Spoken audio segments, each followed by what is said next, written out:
देश में किसानों के हितों को लेकर केंद्र सरकार और विपक्ष आमने सामने है।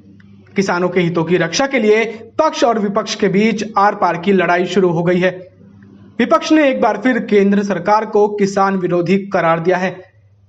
क्या है पूरा मामला जिसमें किसानों को लेकर केंद्र सरकार और विपक्ष आमने सामने है, वो हम आपको बताते हैं।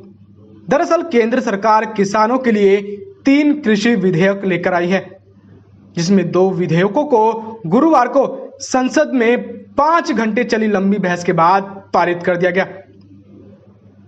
कृषि उपज व्यापार और वाणिज्य विधेयक 2020, साथ ही मूल्य आश्वासन तथा कृषि सेवाओं पर किसान समझौता 2020 अब लागू हो चुका है। यदि हम पहले विधेयक की बात करें तो कृषि उपज व्यापार और वाणिज्य विधेयक 2020 के तहत अब किसान देश के किसी भी हिस्से में फसल बेच सकता है। अगर राज्य में उन्हें उचित मूल्य नहीं मिलता है तो किसान अपनी फसलों को किसी दूसरे राज्य में ले जाकर बेच सकता है। अगर हम बात करें दूसरे कृषि विधेयक मूल्य आश्वासन तथा कृषि सेवाओं पर किसान समझौता 2020 की, तो इसके तहत किसानों की आय बढ़ाने को विशेष बल दिया गया है। साथ ही साथ इसके द्वारा सरकार बिचौलियों को खत्म करना चाहती है, जिससे किसान को उचित मूल्य मिल सके। यदि तीसरे विधेयक आवश्यक वस्तु संशोधन 2020 की बात करें तो इसके तहत अब अनाज, खाद्य तेल, आलू, प्याज को अनिवार्य वस्तु नहीं माना गया है। अब इनका भंडारण नहीं किया जाएगा। सरकार के द्वारा कृषि में विदेशी निवेश को आकर्षित करने की कोशिश की गई है। सरकार द्वारा इन विधेयकों को पारित कराने के बाद विपक्ष ने सरकार पर किसान विरोधी होने का आरोप लगाया। अब विपक्ष क्यों सरकार के इन बिलों का विरोध कर रही है, वो हम आपको बताते हैं। दरअसल इसमें कई राजनीतिक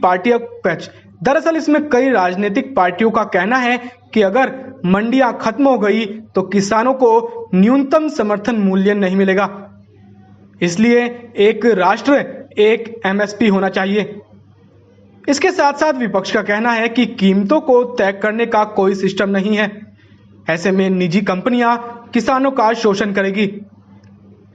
विपक्ष का यह भी कहना है कि व्यापारी इस जरिए फसलों की जमाखोरी करेंगे। इससे बाजार में अस्थिरता उत्पन्न होगी और काफी महंगाई बढ़ेगी। ऐसे में इन्हें नियंत्रित करने के लिए सरकार ने कोई प्रावधान नहीं किया है।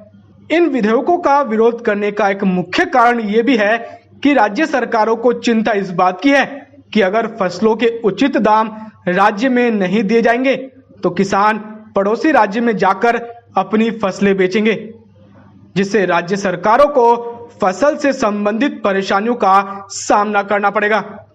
हालांकि इन विधेयकों को केंद्र सरकार किसानों के हित में बता रही है, लेकिन अब देखना यह है कि अब जब ये विधेयक पारित हो चुके हैं तो अब किसानों को कितना फायदा होता है और कितना नुकसान। फिलहाल के लिए इतना ही। देश दुनिया की तमाम खबरों को जानने के लिए आप देखते रहिए लोक सत्य।